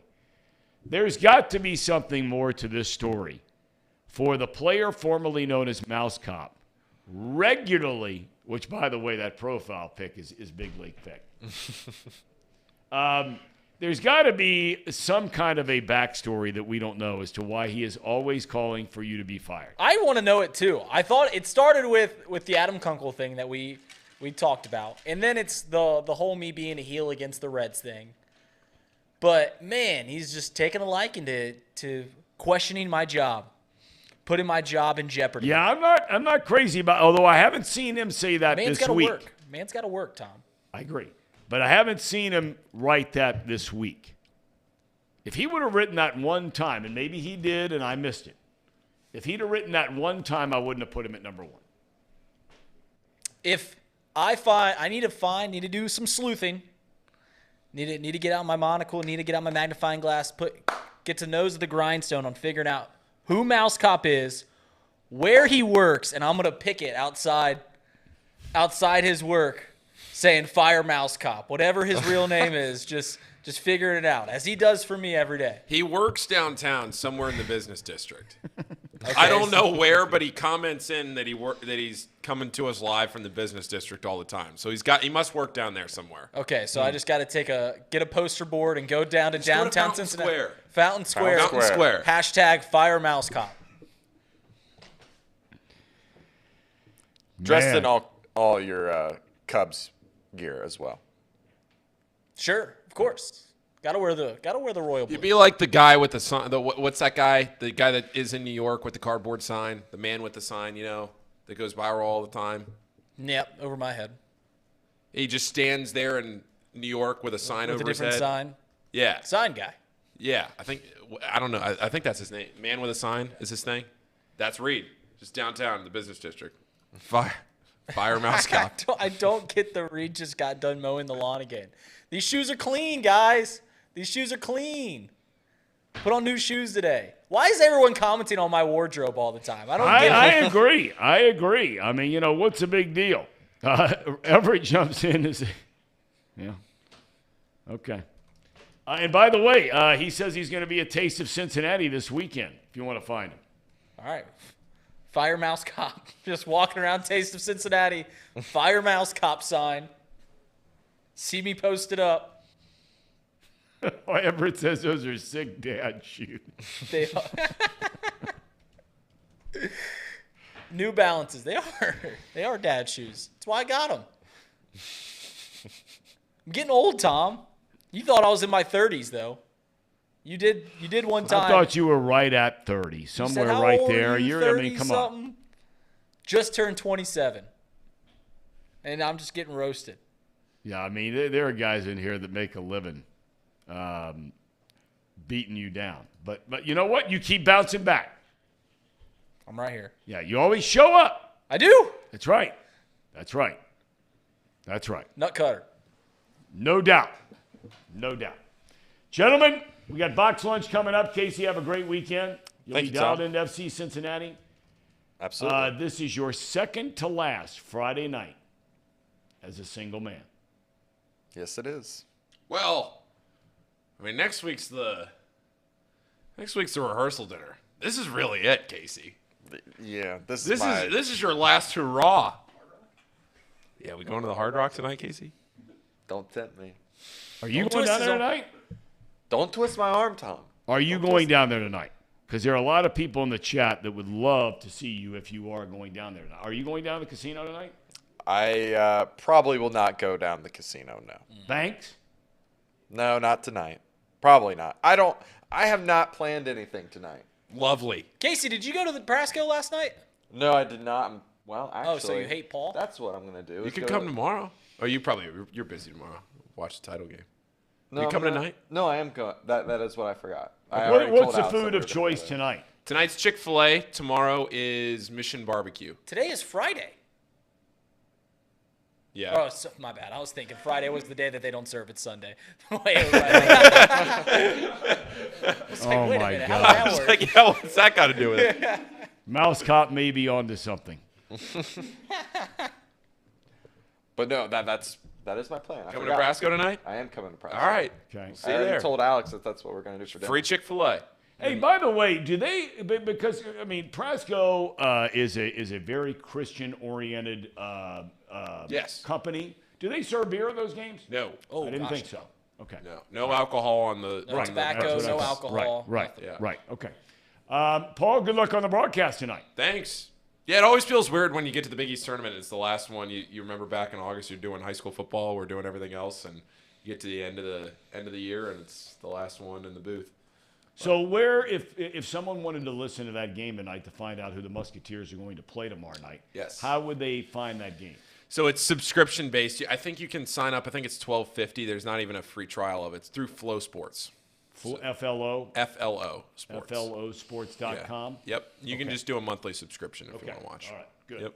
Okay. All right.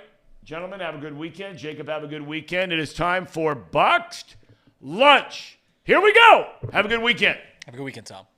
I must admit, I didn't think much of this show the first time I laid eyes on it. Seemed like a bunch of stiffs wasting nice The worst trade microphones. of all time happened back in 1803.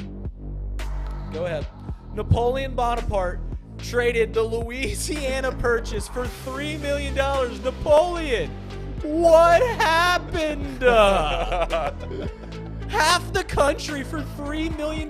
You can't even get Tucker Barnhart for $3 Then million I came to realize anymore. these guys are funny. And Justin Fields have identical stats the last 5 weeks about throwing the football. This guy, okay, And folks, are is a some of the fidget best spinner. gamblers I've come to know. If you're betting on USC and or TCU, let it be known you are a square. TCU is going to hammer this team tomorrow night.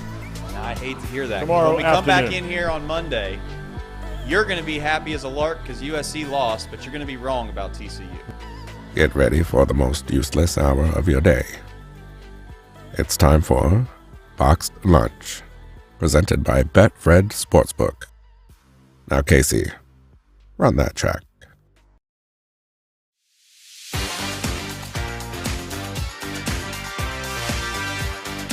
Come on.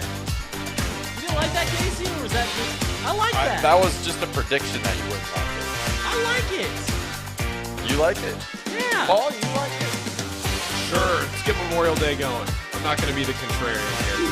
He hates it. Hates it. Oh my God, he hates it, Jacob. Can you even hear it? I can. I like it. There it is. See? It's okay. It's good. It's good. Good vibes. Good vibes. Come on, fellas. It's fine. All right, this is Box Lunch presented by Betfred Sportsbook. Big game today. Reds versus Cubs. This is big for the chat. This is big for my shtick as being the heel. 120, 220 star. By the way, guys, when you were a kid and you were watching Disney Channel, whatever you were, and they would say 7 o'clock, 8 o'clock Central, or 8, 7 Central, did you understand what that meant? Not a clue. Jacob, did you understand what that? Paul? Yeah, I got it. Casey, when they would be watching a TV show and they go 8, 7 Central, did you understand what that meant as a kid? I don't know if I understood it as a kid, but as an adult, yeah, I get it. I would like to clarify that I do understand it now. I understand. I know you Yeah. know what it Okay. is, Jacob, now. But I remember me and my sister watching, Disney Channel, Nickelodeon, whatever, and be like, movie or the Disney Channel original movie starts at 8, 7 Central. And we just look at each other like, what the heck does 8, 7 Central mean? Because they would never specify, just 8, 7 Central every time. And eventually you caught on like, oh, time zones. Got it. But the best tradition, I think, in baseball is day games at Wrigley Field all weekend long. I think there's a night game tomorrow because for some reason I think there's a concert or something like that during the day. But they didn't even have lights till like the 1980s. And day games at Wrigley are something special. If you've never been, if you're a baseball fan, you got to go to a day game at Wrigley Field. There is nothing better than that. So one question was brought up in the chat yesterday, and it was a pretty simple one. If you combined the Reds and the Cubs roster, could they make a push at the World Series? And I started thinking, and obviously this is a biased take. Incredibly biased. It's my whole heel thing. But I also kind of believe this. If you combined the two rosters, how many Reds would start? Jacob, Casey, Paul. What Reds would start over Cubs players if you combine the two rosters? Would Jonathan India start over Nico Horner? Probably not this year. I don't know Nico Horner's numbers very well, but I know he's been playing well. He's playing well. He's in the All-Star discussion. Right. Spencer Steer right now could maybe start at first on the combined team. Okay, right. First baseman is the – none of the outfielders would start over Cubs outfielders. I don't think Jake Fraley or – Against right-handed pitching, Jake Fraley would be in that lineup. He's – over Ian Happ, Seiya Suzuki, and Cody Bellinger? Maybe over Bellinger. Bellinger's not been playing very well since that hot start. Bellinger has a higher OPS and OPS plus than I'm pretty sure any Reds player. That's probably true. That's probably true. I'm looking at it right now just so that we can go down the list. All right, let's actually just go position by position, and we will determine right here on air who starts. All right. Let's start at catcher. Tyler Stevenson or Yan Gomes? Yan Gomes right now.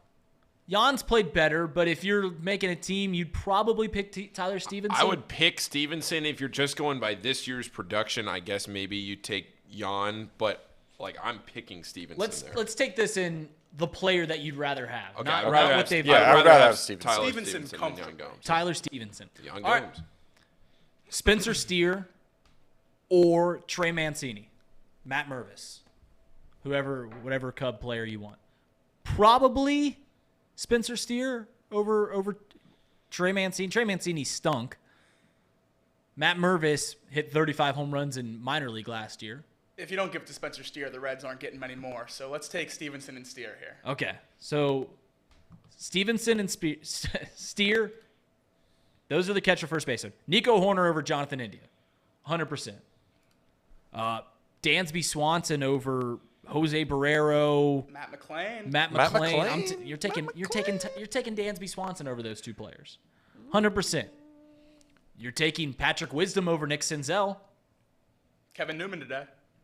Or Kevin Newman. Left field, you're taking Ian Happ. And I think you're taking the whole Cubs outfield. Ian Happ, Cody Bellinger, Seiya Suzuki over TJ Friedl, Jake Fraley, and Stuart Fairchild. We'll man the bullpen. You guys have the entire bullpen. The whole bullpen. Whole bullpen. Hunter Green starter 2 is Marcus Stroman, Justin Steele definitely are starting. And then you'd probably take the Reds' other 3. Even though Drew Smiley's pitched very well, Jamison Talion, you might take more, even though he stunk. Which 3 for the Reds? Are you not taking Luke Weaver? I would take Luke Weaver over Ashcraft right now. But if we're going to like the Tyler Stevenson debate where it's player over production, I think you got to take the big 3 and then Justin Steele and Marcus Stroman. So about 4 to 5 Reds you take comfortably over the Cubs. So let me parlay this same question. I was listening to local talk radio, and they were asking about the Bengals. If you could take any player from the AFC North and bring him into the Bengals roster, who would it be? I'm going to ask the same question about the Reds. If the Reds were competing right now, or you could just pluck any player from the National League Central team, who are you guys taking? Any player from the National League Central. Paul? Jacob? Casey? I don't know. From any team in the Central? You can take any player.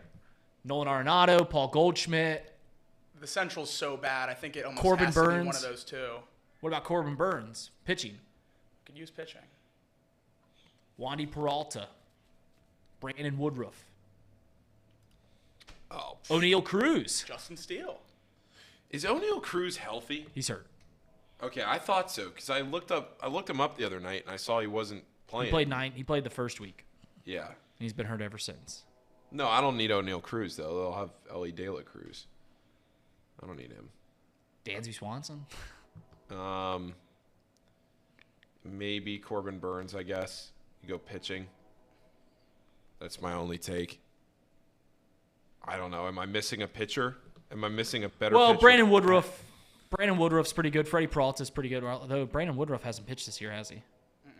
No. Pitched 2 games. So it'd be Corbin. I think I'd take Corbin Burns. Would you take Nolan Arenado or Paul Goldschmidt? I think if the Reds moved Nick Senzel to left field every day and played Nolan Arenado at third base, the lineup's a lot more fun. Obviously, it's Nolan Arenado. But I think that adds a lot of power. We're not losing games 2-1 with Nolan Arenado in the lineup, probably. How many home runs would Nolan Arenado hit at Great American Ballpark? I mean, he hit like 45 comfortably at Coors Field. Yeah. And now he's hitting like mid-30s in St. there. Louis. He'd probably hit easily 40 home runs. If Rizzo was still in the Central, I'd take Rizzo because he hits a home run every time he plays at Great American. You're just speaking to my heart. You're buttering me up. That was so kind for you to say. So nice for you to say. Chat's going to love that. Oh, no. They were talking your beard up, and I don't know what's going to happen now. Shave the mustache, guys. What do you think? I was getting called a pedo.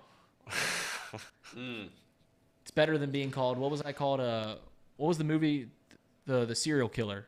With Jeffrey Dahmer. Jeffrey Dahmer. When I last time I grew a mustache, I got called Jeffrey Dahmer more than one time. It was the exact same time that the Jeffrey Dahmer documentary came, or the TV show came out. So I got called Jeffrey Dahmer, which is just not what you want to be called.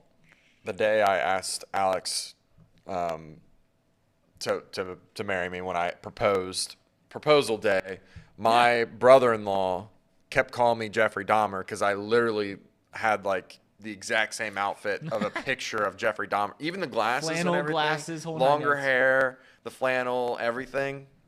So I love it. Yeah. Absolutely love it. I feel the pain is what I was just I feel it for Do you know what it's like to being subjugated to your appearance every time you come on this show? I mean, every time I come on. Yeah, I don't envy the fact that every time you come on, you have to be a little self-conscious. Whether it's your voice, whether it's your appearance, whether it's your takes on the Cubs. Golly. You just sit in that chair, get berated for 40 minutes, and then walk back out the door. It's weighing heavy on me. I don't think they realize the mental toll that it's taking. Just the tight shirts. Jordan Earhart saying, "Leave Reed alone." Thank you, Jordan. It's me and it's Hoosiers. I hope he did it in the old YouTube "Leave Brittany alone" comment in early YouTube, early YouTube. But that's what comes with the big bucks, ever, Henry. All right, short show, guys. Is Memorial Day the start of summer? What is the start of summer to you guys? Well, it used to be whenever school let out. Yeah, it's Memorial Day. Because technically, summer starts June 21st. Yeah. Pool's open on Memorial Day, so I rock with Memorial Day.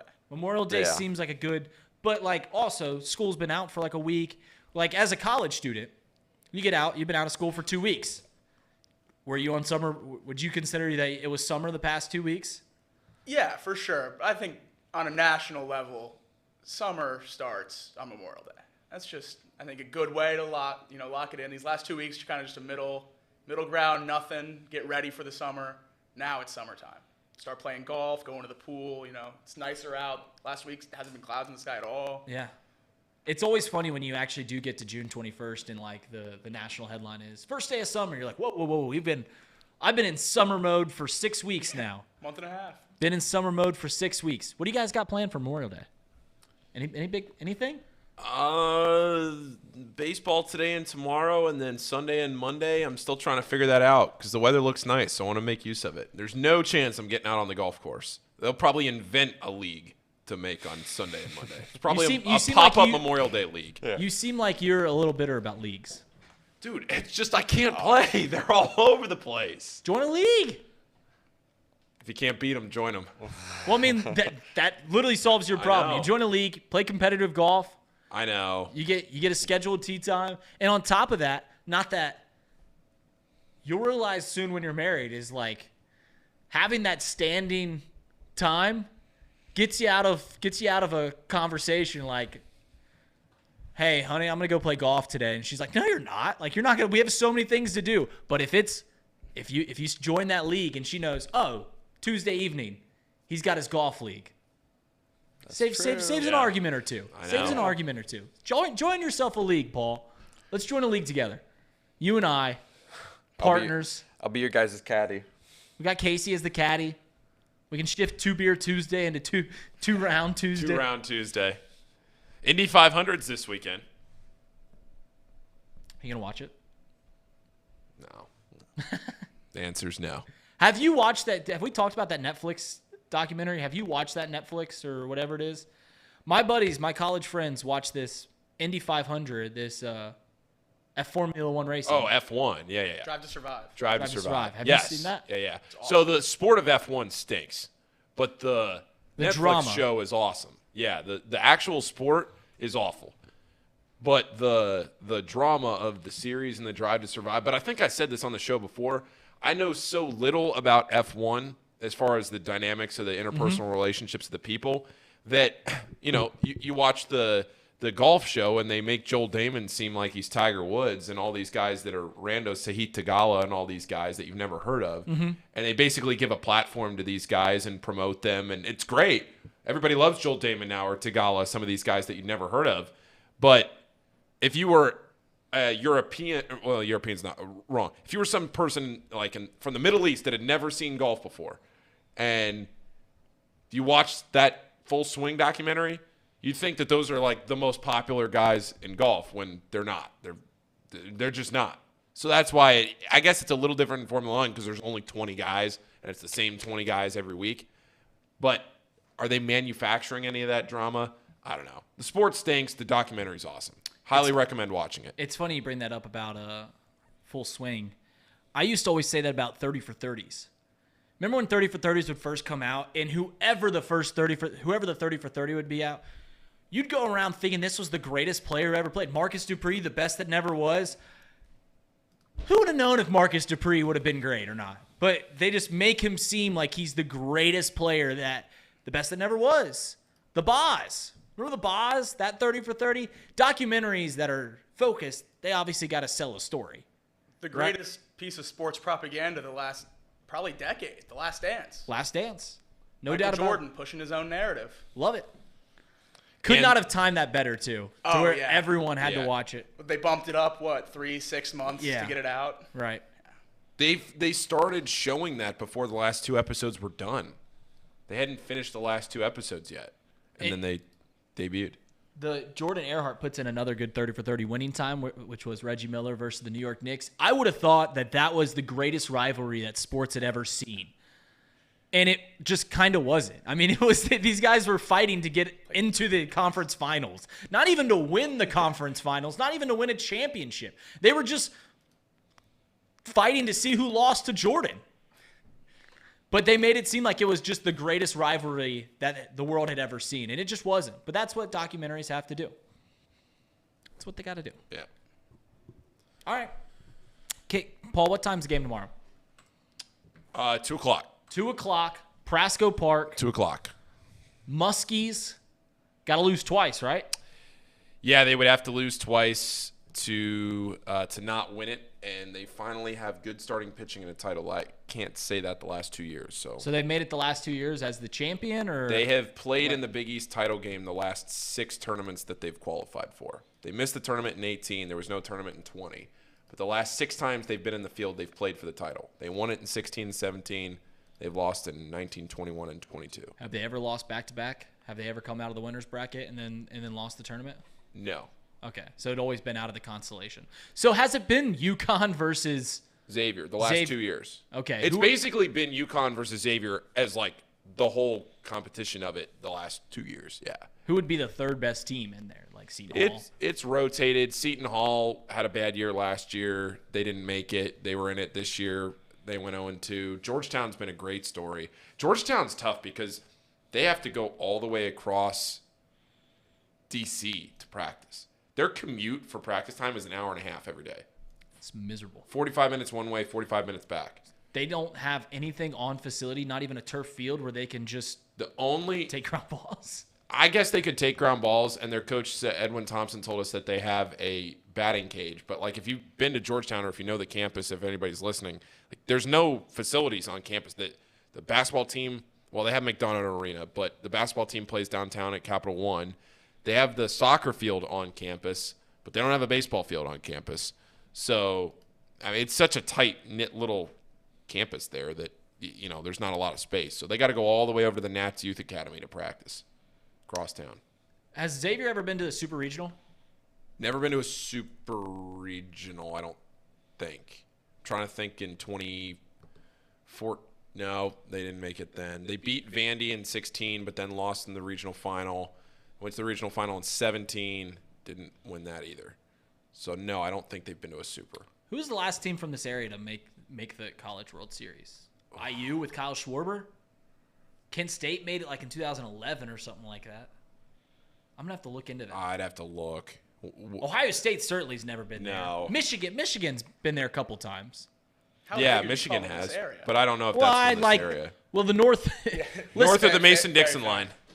It is funny. I looked this up a couple years ago. I think I told Paul this. If you look at the College World Series winners, there's been like 3 teams north of the Mason-Dixon line that have won. And like I'm considering Oregon State as like northern schools because it's north, but that's not a quote unquote Yankee school or anything like that. Well, Oregon State won the whole thing. That's what I'm saying teams that have won the whole thing. There's only been like 3 times ever that a team that's not from the South has won it. Got it. And I'm considering Oregon State northern because like geographically they are north, but like they're not culturally a northern school, if that makes sense. Well, there was a point this season where Alabama was ranked in the top 25, and we were not in the top 10 of the SEC.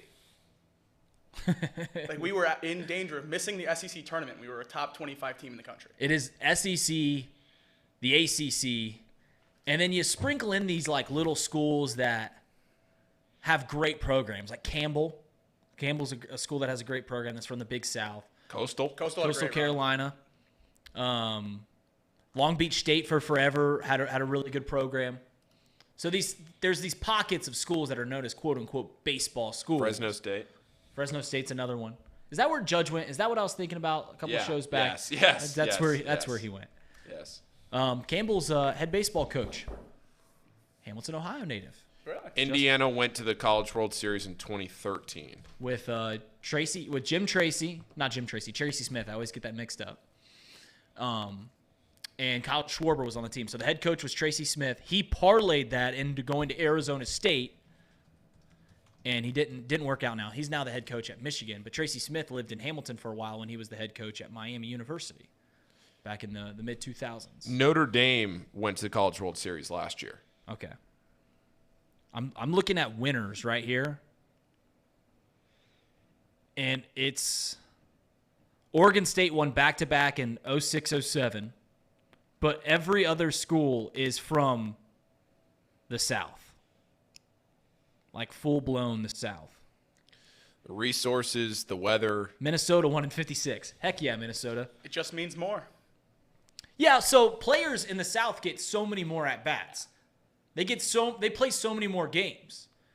High school baseball in, even here in Cincinnati, which we get decent weather.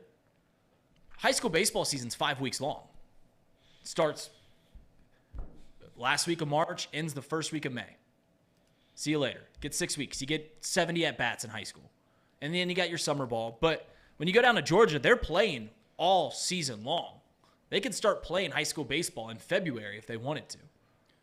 Paul mentioned it the other day, too, talking about UConn, how they don't play at home. They can't because it's too cold, so they don't have a big fan base on campus following around. Our home games are packed, and no one even watches the game.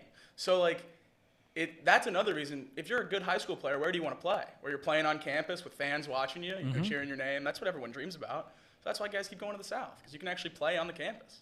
Yeah, it's my sister-in-law's from Arkansas, and she is an Arkansas Razorback baseball fan. Like, she loves it. And they go to games, and they watch every game, and it's become a thing, and you just don't get that up here. UC's actually starting to garner a little bit of a crowd at their games. Well, UC's has an awesome facility. They have the best facility in the area. UC has a fantastic facility. Bar none. Their facility is the best. It is my favorite. I think it's my favorite college field I've ever been to, and I haven't been to many SEC schools. I've been to Wichita State's. Theirs is really cool. It's really big. I've been to UK's. UK's is fine. But Duty Noble at Mississippi State is I haven't been to any of those. Haven't been to any of those. That's the one that's like, obviously size-wise not equivalent, but major league feel. Right. It's crazy. Yeah, you always hear these scouts talk about when they're drafting players, you want bats from the South because they get, over the course of a lifetime, a 22-year-old college player from the North as opposed to a 22-year-old college kid from the South, that Southern kid is probably getting close to 1,000 more at-bats over his life. And the same thing goes for arms. You want arms from the North because it hasn't been used as much. So that's why there's a lot of prominent pitchers that come out of the North, which is what it is. All right, 2:20. Are we taking the Nerfy? We watching this game together, Casey? Let's do it. You got somewhere to be today, Casey? I don't think so. We got Hunter Green versus Justin Steele. Let's ride the Nerfy and pull up Betfred Sportsbook. Cubs are 140 on the money line, so I'm going to take that. Hunter Green, 7.5 Ks. Love that line. The one of the sections here on Betfred Sportsbook is popular parlays, and they have a Hunter Green over 5.5 strikeouts and the under on the game at -105. That was going to be my pick for the day. What's the line for the under? 6.5. Ooh. Or at 7.5 here. Ooh. So. It's low. It is the aces of the team, but that is low. The under on the Nerfy is -165. So if we want to take that, that's gonna cost some juice. We're gonna have to drink some juice for that one. But let's ride it. Why not? And I'm gonna go ahead and, since the show is sponsored by Betfred Sportsbook, we'll go ahead and I'll take the Cubs money line because why not? Why not? -140. Let's get us a 1 in Chicago. Paul, any bets? Yes. I'm going to go with the Heat +2.5 tomorrow night. I know that's not tonight, but since it's Friday, yeah, why not? We'll do Heat +2.5. Yeah, I'll take the Celtics. It's going 7. Okay. It's going 7? Ooh. Love that. I'll call it now. Celtics are going to the finals. Ooh. Say the same thing about the Dallas Stars. Yeah. Well, you did. Oh. Dallas. Got to win last night. We're still alive. Still alive. Don't let us win Game 5. Don't let us do it. You don't want to go to Game 6. Just saying. By the way, Mouse Cop, who is number 1 in the chat power ranking, says Slugger stinks. Terrible take. How can you hate Slugger? Slugger's the bar right outside of Wrigley Field. They have batting cages in the bar. Fun story. Last time I went to Wrigley Field, I went there with my wife, and we're pretty banged up. We've been drinking all day. It was a day game, sitting out in the bleachers, having a blast. We go to Sluggers afterwards, and she got a little tuckered out. So my now wife, we were just dating at the time, starts grabbing bar stools in the middle of Slugger's bar, and she aligns them in a row and just sleeps on them. Lays down on these bars in the middle of Sluggers and just falls asleep on them. And the bouncer comes over to me, and he's like, "Hey, are you with her?" And I'm like, "Yeah." He goes, "You might want to get her out of here." I was like, she'll be fine. He's like, "All right, no, you need to get her out of here. You guys need to leave right now." And I was like, "All right, fair enough." And so my wife took a little nap at the Sluggers bar. That's a better move. She got a little tuckered out. Do what you got to do. If you get tired, take a nap. All right, where are we going to lunch? All right. One last lunch for the week. We got to throw something American on there. What a great story from Everett Henry. Went to Sluggers on my bachelor party. Girl cut everyone in line, proceeded to strike out 3 times, got booed out of there. Great. I wouldn't hate Burger King today. Although I did have a cheeseburger yesterday. Paul, you're getting some sun. Yeah, I know. I wasn't sure which dugout I was going to be in yesterday, and I got assigned to the dugout with direct sun access. Oh boy, it was a long afternoon. That's tough. Are you on the call today, or are you in the dugout? I am in the booth today, and then I'm with Fanta today in the booth, and then I am in the dugout tomorrow with whoever loses tonight's game, I think. All right. Do we got enough? Are we good? Yeah, run it. Drew Ever says maybe we should think about the food truck at the hub for lunch. Don't hate that idea. Of course, I said Burger King. That's the first one gone. Well, jinxes don't exist, so That's true. We gotta get Chick-fil-A off there for your sake, so you don't have to double up. It's true. No. jerseys. We need to get Panda out of there. Yeah. I'll tell you what. If we ever get a Panda sponsorship, You're gonna be in trouble. I'm gonna have to go delete some things. There's Panda. Oh, See come on, ya. Paul. Keep naming them. Say Sonic Talk next. to me. Say See Sonic ya. next. Yeah, I could do with Sonic being out of here too. A lot of folks saying Hub's gonna heat up around 12:30. Love to hear that. Oh, come on, keep rolling. Paul. What else do we want out of Go here? get yourself a lottery ticket. McDonald's, get out of here. You know what? I'm It won't be fine with McDonald's this everything time. on this It wheel was now. it was too close. Whoa! Oh, 3 for 3. Let's go. Call your shot. Chick-fil-A, we'll see you later. Get on out of here. Brother. Oh! 4 for 4. 4 for 4. What about this? Speaking of 4 for 4, we'll see you, Wendy's. Bye. Smell you later, Wendy's. That's what I get. Bad run. Oh, no. This is nightmare scenario for Paul. We'll go to the other Wendy's. All right. It's going to be Canes. Oh no. Oh no. Oh no. Oh, That would have been so Wendy's. risky if we put them the same color. All right, Wendy's. All right, guys. Wendy's. We'll see you on Wednesday on Box Lunch. We're not going to have a show Monday. I don't know if Tom mentioned that. Enjoy your Memorial Day weekend. Go out, get some sun, see your family, do all the fun things. Summer has officially started, so says Jacob. I think summer actually starts June 21st. I'm a stickler for the rules, but we'll see you guys on Wednesday. Tom's show will be back on Tuesday. We got a new hire starting on Tuesday. Elliot's coming in, so that'll be a lot of fun. All right, this has been Box Lunch presented by Betfred Sportsbook. See you guys.